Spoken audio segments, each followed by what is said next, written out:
పల్లారాజేశ్వరరెడ్డి గారు educational institutions నడుపుతారు, చదువుకున్నవారు, వాస్తవాలు కొంచెం దగ్గరగా మాట్లాడతారని ఆశించాను అధ్యక్ష. వారు మాట్లాడాలని కూడా కోరుకుంటున్నాను, ఎందుకంటే వారు కొంత లెఫ్ట్ ఆర్గనైజేషన్స్లో కూడా గతంలో పనిచేశారు.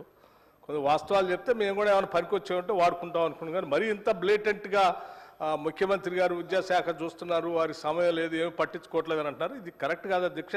ఒకవేళ మీరు పనిచేసినటువంటి ముఖ్యమంత్రి గారు ఆ రకంగా ఉండి ఉంటారు కాబట్టి అందరూ అట్లాగే ఉంటారని మీరు భావిస్తే అది కరెక్ట్ కాదు అధ్యక్ష. ఆ ముఖ్యమంత్రి గారు, నేను అధ్యక్ష, వారు ఎడ్యుకేషన్ శాఖ చూస్తూ ఉంటారు. మేమందరం ఈరోజు గర్విస్తూ ఉన్నాం. ఎడ్యుకేషన్ శాఖను వారు చూస్తూ ఈరోజు అధ్యక్ష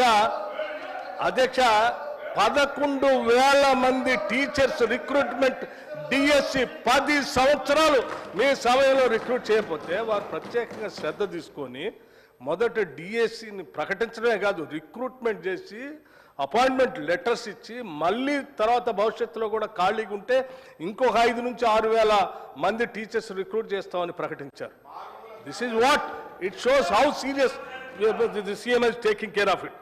అధ్యక్ష, 22,000 మందికి అధ్యక్ష ప్రమోషన్స్ ఇచ్చి 10 సంవత్సరాలు విద్యాశాఖ నిర్వీర్యం చేసి మీరు ఎవరు పట్టించుకోకపోతే టీచర్స్ని 22,000 మందికి ప్రమోషన్స్ ఇచ్చి వాళ్ళందరికీ మోరల్ బూస్ట్ ఇచ్చి పేద పిల్లలు చదువుకునే పాఠశాల బాగా విద్యాబుద్ధులు నేర్పించండి అని చెప్పి వాళ్ళకి ప్రోత్సహించారు అధ్యక్ష. 36,000 మంది టీచర్స్కి 10 సంవత్సరాల నుంచి ఎదురు చూస్తున్నటువంటి వాళ్ళు పట్టించుకోకపోతే సీరియస్గా ఎక్సర్సైజ్ చేసి అన్ని సంఘాలను పిలిచి 36,000 మంది టీచర్స్ని ట్రాన్స్ఫర్ చేశారు అధ్యక్ష.